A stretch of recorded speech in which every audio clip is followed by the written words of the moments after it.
The afternoon was gray, clouds heavy over the small town as Officer Daniels parked his cruiser outside the station. He was sipping coffee, sorting through paperwork when suddenly the door burst open. A little girl, no older than 8, stumbled in, her face streaked with tears. "Please, please follow me home," she cried, her voice breaking. Daniel set his coffee down instantly, his instincts kicking in. He crouched to her level. "Hey, sweetheart, slow down. What's wrong? What happened?" The girl clutched the hem of her faded dress, her hands trembling. "It's Mommy. And my brother. Please, you have to come, please."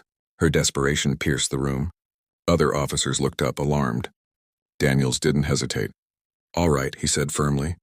"We'll go. You're safe now. Just show me the way." He guided her gently to the cruiser, buckled her into the back seat, and radioed dispatch. "This is Unit 12. I've got a child reporting a possible emergency at her residence. Heading out now." The girl sniffled, pointing down the road. "It's that way. Hurry." Daniels drove quickly, his eyes flicking between the road and the rearview mirror. "What's your name, honey?" he asked softly. "Anna," she whispered. "Okay, Anna, I'm Officer Daniels. We're going to check on your family, all right? You did the right thing coming to us." Anna nodded, though tears still streamed down her cheeks. Minutes later, they pulled up to a small, run-down house at the edge of town. The yard was overgrown, shutters hanging loose. Daniels felt a pang of dread. Something was very wrong.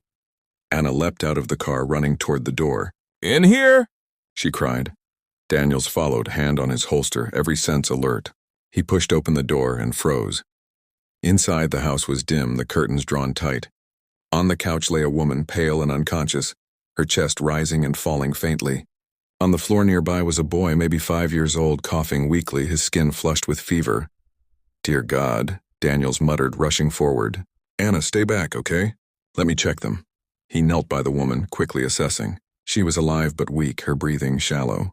The boy's fever was dangerously high. Daniels' training told him this was critical. He radioed immediately. "Dispatch, this is Unit 12.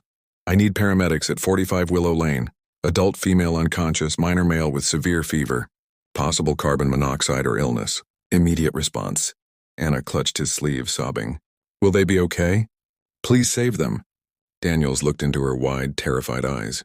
"We're going to do everything we can. You were so brave to come get us. You may have just saved their lives." Within minutes, the wail of sirens filled the air. Paramedics rushed in, placing oxygen masks, lifting the woman and boy onto stretchers. Neighbors began to gather, whispering as they watched the scene unfold. One of the medics turned to Daniels. "Good thing you got here fast. Another hour and we might have lost them both." Anna clung to Daniels' hand as her mother and brother were carried out. "Can I go with them?" she asked in a trembling voice. Daniels nodded. "Of course. You're their family. And I'll be right there too." At the hospital, doctors confirmed it. A faulty gas heater had been leaking into the house for days. The mother had collapsed from the fumes. The boy had gotten sick, and if not for Anna's courage, none of them would have survived. Word spread quickly through the town. A little girl had run into the police station begging for help, and her bravery had saved her family. People came to the hospital with flowers, toys, and prayers. Strangers wept hearing the story.